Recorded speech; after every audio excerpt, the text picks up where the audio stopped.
Aláròyé máa wí o. Kí n má tàn yín, Mẹ́tàlá Oyèbámijí kò lè gba ìpínlẹ̀ Ọ̀ṣun lọ́wọ́ Adeleke. Àkàndé.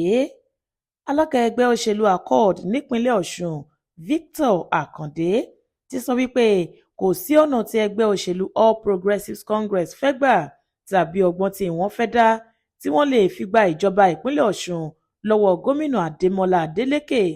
Àkàndé ṣàlàyé pé bí iyán ogún ọdún ṣe máa ń jóni lọ́wọ́ ní ìwà ọ̀dájú àti ọ̀bàyéjẹ́ tí ẹgbẹ́ APC wù nípínlẹ̀ Ọ̀ṣun ṣe ń dúró dè wọ́n di àsìkò ìdìbò gómìnà eléyìí tí yóò wáyé lọ́jọ́ 8 oṣù kẹjọ ọdún 2026.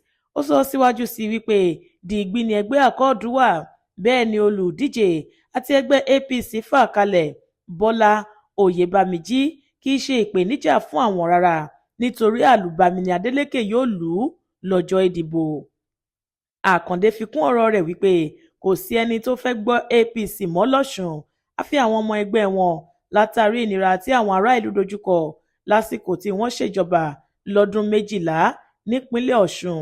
Ó ní àìmọye àwọn òṣìṣẹ́ fẹ̀yìntì ni wọ́n kú lójijì látàrí àìrówó ra oògùn láti tọ́jú ara wọn. Bẹ́ẹ̀ ni owó oṣù ìdajì tí wọ́n ń san ló ṣàkóbá ńlá fún ọ̀pọ̀lọpọ̀ ìdílé lásìkò ìṣèjọba wọn. Àkàndé ní bẹ̀rẹ̀ láti àsìkò ìdìbò gómìnà ọdún 2022 ní àwọn èèyàn ìpínlẹ̀ Ọ̀ṣun ti fi hàn ẹgbẹ́ APC wípé wọ́n ti di ẹgbẹ́ àìjírí, bẹ́ẹ̀ ló sì dájú wípé wọn yóò tún ṣe jù bẹ́ẹ̀ lọ fún wọn lóṣù kẹjọ ọdún yìí. Ní ti olùdíje kejì tó jáde nínú ẹgbẹ́ náà lọ́ṣùn, Àkàndé sọ wípé aláwàdà lásán ni ẹni tó pe ara rẹ̀ ní olùdíje nínú ẹgbẹ́ Accord yàtọ̀ sí gómìnà Adeleke.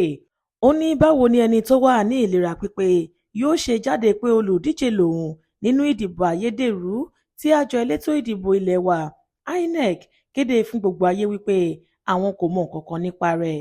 Àkàndé sọ wípé olùdíje kan ṣoṣo làwọn ní ìpínlẹ̀ Ọ̀ṣun, òun náà sì ni gómìnà Adémọ́lá Adeleke. Ó sì dá gbogbo àwọn lójú wípé òun ni yóò jáwé olúborí fún sáà kejì nínú ìdìbò náà. Ó ní onírúurú iṣẹ́ ìdàgbàsókè tí Adeleke ti ṣe lọ́ṣùn ni yóò polongo ìbò fún.